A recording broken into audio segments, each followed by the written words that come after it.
नमस्कार, मैं हूं मृत्युंजय कुमार झा और बाजार आज और कल में आपका स्वागत है। इस खास शो के जरिए हम आपको बताते हैं कि आज का मार्केट का पूरा एक्शन कैसा रहा है और कल का बाजार कैसा रहने वाला है। तो आज का एक्शन बताने के लिए, कल की तैयारी कराने के लिए हमारे साथ हैं जी बिजनेस के मैनेजिंग एडिटर अनिल सिंघवी। हमारे साथ एक खास मेहमान हैं HDFC सिक्योरिटीज के वीके शर्मा साहब, और साथ ही मेरी पूरी रिसर्च टीम तैयार है आपको अलग अलग रिसर्च बताने के लिए। देवांशी बताएंगी कि आज के बाजार का जो हाल रहा है उसमें कौन कौन से ऐसे सेक्टर रहे हैं जिसकी भूमिका ज़्यादा रही है। मानसी से हम जानेंगे कि कोरोना के कहर में निचले स्तरों से किन शेयरों में रिकवरी आ गई है और किन FMCG शेयरों की रौनक बढ़ी है, ये हम पूजा से समझेंगे। कुशल बताएंगे कि FMCG की दिग्गज नेस्ले पर खास रिसर्च क्या है, और आशीष से हम जानेंगे कि रुपए का आउटलुक क्या है, क्या आने वाले समय में रुपया और कमजोर हो सकता है। इन तमाम मुद्दों पर बातचीत होगी, लेकिन उससे पहले देखते हैं कि आज पूरे दिन शेयर मार्केट में किस तरह का कारोबार रहा है। तो कल की गिरावट के बाद आज बाजार में बाइंग लौटती हुई दिखी। निफ्टी और सेंसेक्स दोनों ही इंडेक्स करीब 2.5% की बढ़त के साथ बंद होने में कामयाब रहे। निफ्टी 214 अंक चढ़कर 9,196 के स्तर पर और सेंसेक्स 743 अंक बढ़कर 31,380 के स्तर पर बंद हुआ। बाजार में खरीदारी का असर बैंक निफ्टी पर भी देखने को मिला और निफ्टी बैंक में 336 अंकों की मजबूती रही और ये बढ़कर 19,745 के स्तर पर बंद हुआ। तो ये मार्केट का पूरा लबोलुबाब आज का कि किस तरह का एक्शन मार्केट में रहा है। लेकिन आज जो बाजार में तेजी आई है, हालांकि क्रूड को लेकर तो कोहराम जिस तरह से मचा हुआ था, आज भी हमने शुरुआती दौर में बहुत गिरावट देखी और MCX पर तो गिरकर ही मार्केट बंद हुआ, लेकिन उसके बाद अंतर्राष्ट्रीय बाजार में अब तेजी आ गई है, ब्रेंट और WTI दोनों क्रूड में। लेकिन अब सवाल यह है कि आज जो शेयर मार्केट में हमने तेजी देखी है उसमें कौन कौन से ऐसे सेक्टर रहे जिसकी भूमिका ज्यादा रही और कौन कौन सी ऐसी खबरें रही जिसके दम पर ये एक्शन रहा। तो ये बताने के लिए देवांशी हमारे साथ मौजूद हैं। देवांशी, बताइए। आज बाजार में जबरदस्त तेजी देखने मिली थी और आप देखिए जो हेवी वेट्स थे उसके चलते आज बाजार में अच्छी तेजी आती हुई दिखी। सबसे पहले अगर निफ्टी गेनर्स की बात करें, मीडिया स्टॉक्स में आज अच्छी तेजी थी। जी एंटरटेनमेंट आज टॉप गेनर बनता हुआ दिखा। रिलायंस इंडस्ट्रीज हमने देखा यहाँ पे अच्छी तेजी आती हुई दिखी। UPL, एशियन पेंट्स, ये कुछ स्टॉक्स थे जो निफ्टी पर टॉप गेनर्स बनते हुए दिखे। इसके अलावा अगर आप सारे इंडाइसेस देखें तो हरे निशान में ट्रेड करते हुए दिखे थे। ब्रॉडर इंडाइसेस या ब्रॉडर मार्केट्स में आज अच्छी खरीदारी बनती हुई दिखी। सबसे पहले निजी बैंक्स बात करें तो IndusInd bank, axis bank, federal bank, Kotak Mahindra bank, ये कुछ ऐसे बैंक्स थे जो कल यहाँ पे थोड़े से दबाव आता हुआ दिखा। आज थोड़े से शॉर्ट कवरिंग इन सभी बैंक्स में आते हुए दिखे। कोटक महिंद्रा बैंक जो फंड रेजिंग का प्लान है इसके चलते हमने देखी आज तेजी आती हुई दिखी। FMCG स्टॉक्स लगातार यहाँ पे खरीदारी आती हुई दिखी है डिफेंसिव्स के चलते, और हम देख रहे हैं Colgate, Tata consumer, Marico, Nestle जैसे कुछ स्टॉक्स हैं जहाँ पे आज करीब 4% से लेकर 7% तक के गेन्स देखने मिले थे। ऑटो एंसिलरी, ये दोनों सेक्टर्स थे जहाँ पे आज शॉर्ट कवरिंग देखने मिली थी। हिगाशी मोटर्स देखिए आप, hero MotoCorp, Maruti, Exide, M&M, ये कुछ स्टॉक्स थे जहां पे आज अच्छी बाइंग आती हुई दिखी और अच्छे वॉल्यूम्स के साथ खरीदारी जरूर बनती हुई दिखी है। इसके अलावा कच्चे तेल में जिस तरह से एक्शन है, गिरावट का रुख बनता हुआ दिख रहा है, तो कुछ बेनिफिशियरीज जो कंपनीज हैं यहाँ पे थोड़े से गेन्स आते हुए दिख रहे हैं। Asian paints, Berger paints, Shalimar paints, ये सभी टॉप गेनर्स बनते हुए दिखे। पिडिलाइट में भी अच्छी तेजी दिखी। और साथ ही अगर लूजर्स की बात करें आज की ट्रेडिंग सेशन में तो ज्यादा लूजर्स दिखे नहीं, लेकिन ONGC, वेदांता, L&T, सिप्ला ऐसे कुछ स्टॉक्स थे निफ्टी पर जो आज लाल निशान में ट्रेड करते हुए दिखे। लेकिन आज अगर ब्रॉडर मार्केट्स की बात करें तो अच्छी खरीदारी दिखी मार्केट में। ओके, तो ये आपको देवांशी ने बताया कि आज खबरों के दम पर कहां पर एक्शन दिखा है। लेकिन अब फटाफट आपको ये भी बता देते हैं, क्योंकि आज की बाजार की बात हम कर रहे हैं, तो आज के मार्केट में विदेशी संस्थागत निवेशकों ने और घरेलू संस्थागत निवेशकों ने कितनी खरीदारी या बिकवाली की है, ये जरा हम आपको फटाफट बता दें। तो आज अगर हम बात करें FIIs की, तो FIIs ने आज के मार्केट में 1,326 करोड़ रुपए की बिकवाली की है। वहीं DIIs यानी घरेलू संस्थागत निवेशकों ने 864 करोड़ रुपए की बाइंग की है। ओके, अब चलते हैं हमारे खास मेहमान वीके शर्मा साहब के पास। शर्मा जी, फटाफट आपसे मैं समझना चाहूंगा कि आज के बाजार पर आपका रिएक्शन क्या होगा जिस तरह से मार्केट आज बढ़कर बंद हुआ है, पहला सवाल। दूसरा ये कि अब आज के मार्केट को देखने के बाद कल के लिए इंट्राडे पीक क्या होनी चाहिए? जी जी बिल्कुल। सबसे पहली बात ये कि अभी का आज का जो मार्केट था उसमें पूरी जिम्मेदारी रिलायंस के ऊपर थी, जिन्होंने लीड ली और अच्छी खासी लीड ली। तो मेरे ख्याल से ये मार्केट का मुख्य रीजन था। कल के लिए अगर एक स्टॉक देना हो, और पोजीशन ट्रेड मैं समझता हूँ कि आप बाद में पूछेंगे, तो एक ट्रेड अगर स्टॉक करना हो कल के लिए तो पीडिलाइट समझ में आता है। ये सेक्टर भी अच्छा कर रहा है, इसको सेक्टर का भी टेलविंड है और ये लगातार अपने हायर टॉप और हायर बॉटम बना रहा है और सारे जो इंपॉर्टेंट एवरेजेस हैं उनके ऊपर है। तो 1500 का लेवल का स्टॉप लॉस रखें, 1540 पे खरीदें और मेरा ये मानना है कि 1620 रुपए का टारगेट आपको ये मिल सकता है, जो करीब यहाँ से 5% ऊपर है। अच्छा, और सर पोजिशनल अगर किन्हीं का व्यू हो तो उनको कहां पर नजर रखनी चाहिए? पोजिशनल ट्रेड के लिए वही स्टॉक अच्छा बनता है जिसका आपने जिक्र किया, और वो है SBI life. SBI life insurance बहुत ही उम्दा कंपनी है, फंडामेंटली तो स्ट्रांग है ही, पर अब इसका जबकि ये एफएनओ के अंदर एंट्री हो रही है 4 मई से, तो मैं समझता हूं कि इसको 705 रुपए का जो लेवल था इस पे खरीदा जा सकता है।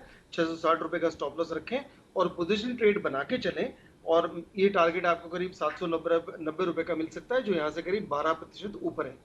ध्यान रखिएगा, जैसे जैसे स्टॉक ऊपर जाता है तो आप अपना स्टॉप लॉस बढ़ाते जाइए और एक समय जब ऐसा आएगा जब आपके प्रॉफिट, जब एक्विजिशन कॉस्ट की काफी ऊपर होगा, तो अपनी एक्विजिशन कॉस्ट के ऊपर इसको कर दीजिए जिससे आपका प्रॉफिट जो है वो इंटैक्ट रहे। ठीक है, तो ये आपकी राय है। चलिए आगे बढ़ते हैं।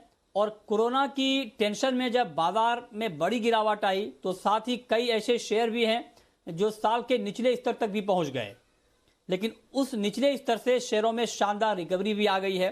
कई शेयरों ने 100% से ज्यादा की रिकवरी भी दिखाई है, 100%। जी हाँ, 100% तक की रिकवरी आई है। कौन से हैं वो शेयर, ये बताने के लिए हमारे साथ मानसी जुड़ी हैं। मानसी बताइए। जी बिल्कुल, एक इंटरेस्टिंग डेटा है हमारे सामने। पिछले दिनों कई सारे उतार चढ़ाव हमने बाजार में देखे और निचले स्तरों से कुछ एक तमाम सेक्टर्स हैं, कुछ स्टॉक्स हैं जिन्होंने बहुत ही अच्छा रिटर्न दिखाया है। इस सूची में एफएमसीजी, फार्मा, केमिकल सेक्टर्स का प्रदर्शन बेहतर रहा है। इतना ही नहीं, auto ancillary, IT, financial, construction, cement, fertiliser जैसे सेक्टर्स ने भी अच्छी तेजी दिखाई है। इसमें कुछ एक शेयर्स आपके सामने रखना चाहूंगी। जेएमएम फॉडलर निचले स्तरों से 200% की तेजी दिखा चुका है। नवीन फ्लोरिन 150%। इसी सूची में Aurobindo Pharma, Abbott India, fine organics जैसे शेयर्स भी शामिल हैं, जहां पर 100 से लेकर 150% की तेजी हमने देखी है। साथ ही graphite India, HEG, heritage food, Adani green जैसे स्टॉक्स हैं जहां पर शानदार तेजी, करीब 100% से ऊपर की तेजी, यानी कि जो शेयर्स अपने निचले स्तर पर से थे वहां से डबल होते हुए दिख रहे हैं। तो शानदार रिटर्न्स देखे हमने और अच्छा डेटा है। ओके, तो ये कुछ ऐसे शेयर हैं जहां पर एक बड़ी रिकवरी आती हुई दिखी है। चलिए आगे बढ़ते हैं और अब बात करते हैं करेंसी की। रुपए में जिस तरह से गिरावट आई है, ज़बरदस्त गिरावट हमने पिछले कुछ दिनों में रुपए में देखा है, और इसके पीछे क्या वजह है? क्या रुपया अभी और कमज़ोर होगा या फिर रुपए की गिरावट अब थम जाएगी? ये बताने के लिए हमारे साथ जुड़े हैं आशीष चतुर्वेदी। आशीष बताइए, क्या आउटलुक है रुपए का? देखिए, $1 का भाव लगभग 77 रुपए तक का फिसल चुका है। एक महीने में अगर आप देखें तो रुपए में लगभग 2% की गिरावट देखने को मिलेगी। दरअसल 4 मार्च को हमने एक सर्वे किया था, एक पोल किया था, जहां पर सभी बाजार के जानकार दिग्गजों से हमने बात की थी और रुपए की चाल को समझना चाहा। और तब आप देखिए, इंटरेस्टिंगली करीब 75% एनालिस्ट ने माना था कि रुपए में आगे जाकर और भी कमजोरी देखने को मिल सकती है और लगभग 78 से 80 रुपए तक रुपया है वो फिसल सकता है। इसके पीछे कारण साफ था कि जो ग्लोबल वैश्विक महामारी का जो एक इम्पैक्ट देखने को मिल रहा है, इसका असर भारत पर भी देखने को मिलेगा। साथ ही कुछ और कारण भी है। रुपए में लगातार हम जो गिरावट देख रहे हैं, पहली बात तो आप ये देखिए कि मार्च का महीना काफी ज्यादा क्रूशियल था। पूरे महीने में अगर आप देखें तो विदेशी निवेशकों ने भारतीय बाजार में करीब 65,800 करोड़ की बिकवाली की थी, तो काफी ज्यादा सिग्निफिकेंट अमाउंट था। ग्लोबल फंड्स भी जो है वो बॉन्ड्स के जरिए लगातार बिकवाली करते नजर आ रहे हैं और आरबीआई भी जो है अपना जो फॉरेक्स का रिजर्व है इसको बचाने के लिए ज़्यादा दखलंदाजी नहीं कर रहा है। हालांकि फिर भी अगर आप देखें तो मार्च के महीने में करीब 57,750 करोड़ के डॉलर बेचे गए, लेकिन उससे भी कोई खास इम्पैक्ट देखने को नहीं मिला, कुछ खास सहारा देखने को नहीं मिला। और अगर आप आगे की रणनीति समझना चाहें तो जानकारों का मानना यही है कि जब तक कोरोना पर जो एक स्थिति है वो साफ नहीं हो जाती, तब तक आपको रुपए में दबाव देखने को ही मिलेगा। लगभग जानकार ये मान रहे हैं कि मौजूदा स्तर से भी आपको 5% की और गिरावट देखने को मिल सकती है, लगभग 80 के पार तक जा सकता है रुपया। तो ऐसे में साफ है कि रुपए में गिरावट है, और जब तक कोरोना वायरस की जो ये स्थिति है इस पर कुछ कंक्लूजन नहीं निकल के आता है, हो सकता है कि आगे भी आपको रुपए में गिरावट देखने को मिले। ओके, तो आप कह रहे हैं कि आगे भी रुपए में गिरावट देखने को मिल सकती है। शर्मा जी, आप तो ग्लोबल मार्केट को भी बड़ा क्लोजली ट्रैक करते हैं, और ग्लोबल मार्केट में इस वक्त जो माहौल है वो हम सबके सामने है, चाहे वो डॉलर की बात करें, चाहे वो क्रूड की बात करें। तो ऐसे में आपका नजरिया क्या है? आप रुपए का लेवल आगे क्या देख रहे हैं? मुझे तो थोड़ा, मेरे को तो, मैं पॉजिटिव हूँ रुपए के ऊपर लेके, खासकर ये देखते हुए कि अगर इतना पैसा आने वाला है जितना फेसबुक और यहाँ पे व्हाट्सएप डाल रहा है, और आगे चलते हुए अगर अगर हम लॉन्ग टर्म कोई भी कॉन्ट्रैक्ट कर लेते हैं अपना क्रूड के लिए अगले 1-2 साल के लिए नीचे भावों का, तो मैं समझता हूँ कि हमारा काफ़ी हद तक चीज़ें कंट्रोल में आ जाती हैं। फिर हम अफोर्ड कर सकते हैं अपने करेंसी को लगातार डॉलर के साथ रखने में। हमको कोई आवश्यकता नहीं है उसको डेप्रिशिएट करने के लिए, बिकॉज डेप्रिशिएट करेंसी से हमारे एक्सपोर्ट तो बढ़ते हैं नहीं, लोग उन्हीं से जिम्मेवार बात करके वापस वही दाम उनको देते हैं। तो एसेंशियली ये समय है, बहुत ही उपयुक्त समय है। सरकार अगर इस पे कदम उठाती है, लॉन्ग टर्म अपना ऑयल को बुक करती है नीचे के भावों पे, तो मैं समझता हूँ कि ये हमारी करेंसी काफ़ी अच्छी चल सकती है। दूसरा मेरा ये मानना है कि अगले आने वाले 6 महीनों के अंदर बहुत सारे एफडीआई इंडिया में आएगा जो रुपए को स्ट्रॉन्ग करेगा। तो ऐसे माहौल के अंदर मैं आश्वस्त हूँ कि ये जो गिरावट है ये बहुत, अगर ज़्यादा देखें तो 1-1.5 महीने की हो सकती है, इसके बियॉन्ड नहीं होती। ओके, ठीक है।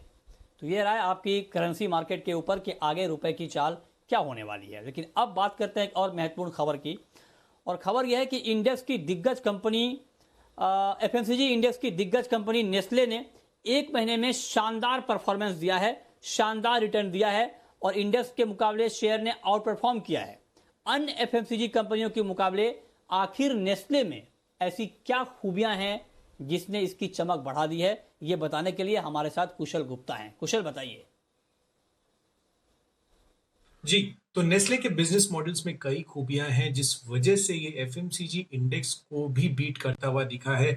पिछले एक महीने का रिटर्न देखेंगे तो एफएमसीजी जो है उसने 23% का रिटर्न दिया, वहीं नेस्ले ने 31% का रिटर्न दिया है। और इसके दो बड़ी वजहें हैं। एक तो इनका baby food and nutrition segment जिसमें जो है इनकी कुल आय का 66% हिस्सा आता है, और साथ ही अगर आप देखें तो इस सेगमेंट में इनका 85% मार्केट शेयर है, तो काफी सिग्निफिकेंट शेयर जो है वहां पर दिख रहा है। इसके अलावा गवर्नमेंट ने बीते 15 सालों से और कोई भी जो है कंपनी को नया लाइसेंस जारी नहीं किया है, तो नेस्ले की इसमें इस वजह से बादशाहत जो है कायम है। साथ ही अगर आप देखेंगे तो ग्रोथ वाइज 10 से 12% की सालाना ग्रोथ हम एक्सपेक्ट करके चल रहे हैं। और इसके अलावा अगर आप देखें तो इंस्टेंट नूडल सेगमेंट है, जो मैगी इनकी फेमस ब्रांड है, वहां पर 80% मार्केट शेयर है कंपनी का।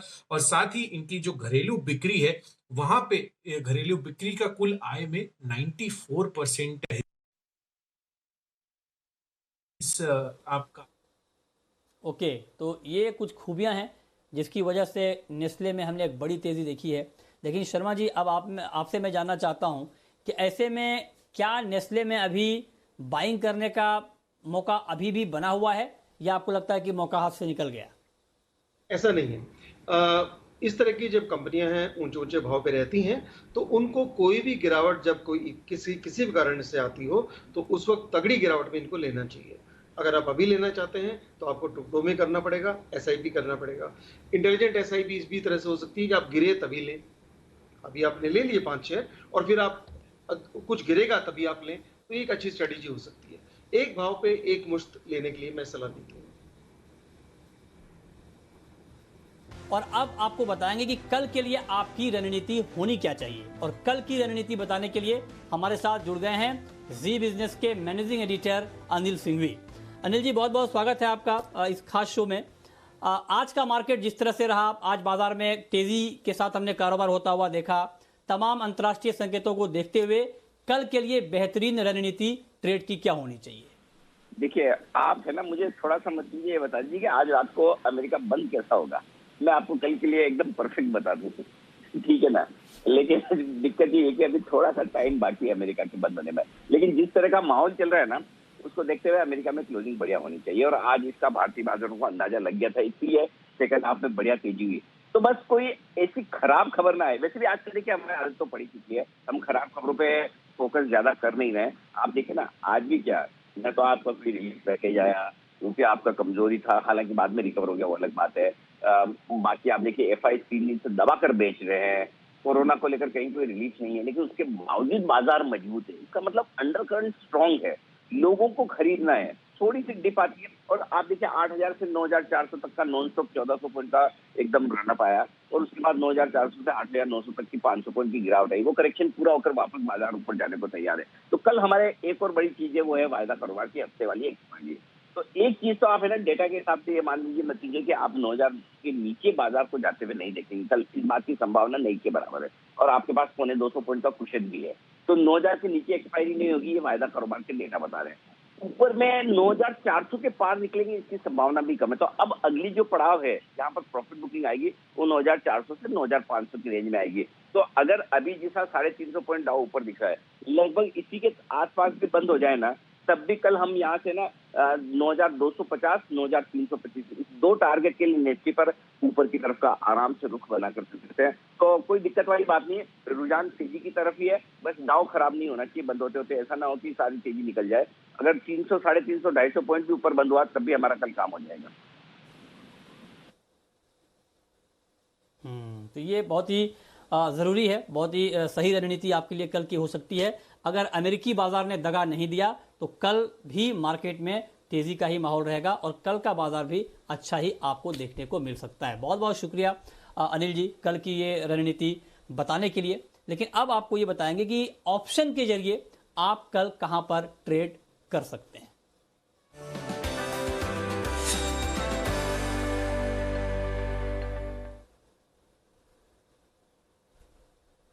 और ऑप्शन का ट्रेड बताने के लिए हमारे साथ हैं नितिन मुरारका जी, एसएमसी ग्लोबल के। नितिन जी, बहुत बहुत स्वागत है आपका। कल के मार्केट में ऑप्शन के जरिए कहां पर कमाई के मौके बन सकते हैं? देखिए, कल खुलने के बाद 9200 की कॉल ऑप्शन एक लेकर के 9300 की कॉल ऑप्शन 2 बेचनी चाहिए। और इसको आज के हिसाब से इसकी जो कॉस्टिंग आएगी वो करीब 10 रुपए की कॉस्टिंग में ये बन रही है। यानी अगर हम 92 एक ले रहे हैं, 92 एक ले रहे हैं, 93 2 बेच रहे हैं निफ्टी के स्ट्राइक्स ऑप्शंस में, तो 10 रुपए लग रहे हैं। इसमें सेफ्टी 9200 से 9400 के बीच में है। तो 10 रुपए का रिस्क लेकर के अगर 9300 हो गया तो आपको 80-90 रुपए का प्रॉफिट आ सकता है। तो ये स्ट्रेटजी की जा सकती है। इसमें 9400 के ऊपर अनलिमिटेड रिस्क है तो वो स्टॉप लॉस रखना चाहिए। तो ये स्ट्रेटजी आप निफ्टी में कर सकते हो। अगर स्टॉक करना है तो एलएनटी आज वीक था और एलएनटी में ओवरऑल थोड़ी वीकनेस है, तो मुझे लग रहा है एलएनटी में दबाव रहेगा। वो हो सकता है 835 की तरफ जाए, तो उसमें भी क्वाली कर सकते हैं। Stop loss 865।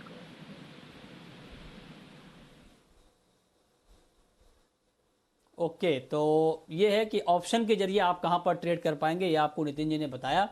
लेकिन शर्मा जी, आपने इंट्राडे के लिए बताया, आपने पोजिशनल ट्रेड बताया, लेकिन लॉन्ग टर्म के लिए अभी कहां पर पैसा लगाना ठीक रहेगा?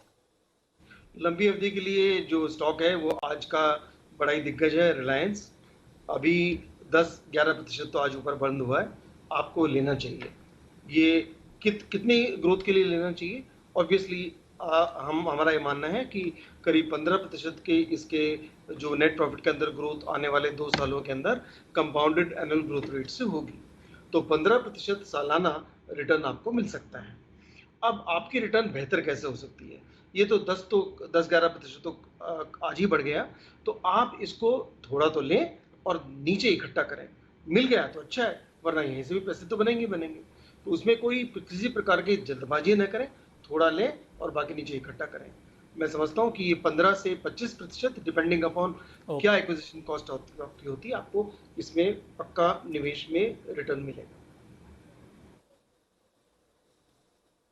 ओके, बहुत बहुत शुक्रिया शर्मा जी आपका, नितिन जी आपका, और साथ ही मेरी पूरी रिसर्च टीम का ये बताने के लिए कि आज के मार्केट में एक्शन क्यों दिखा है और कल का बाजार कैसा रहने वाला है।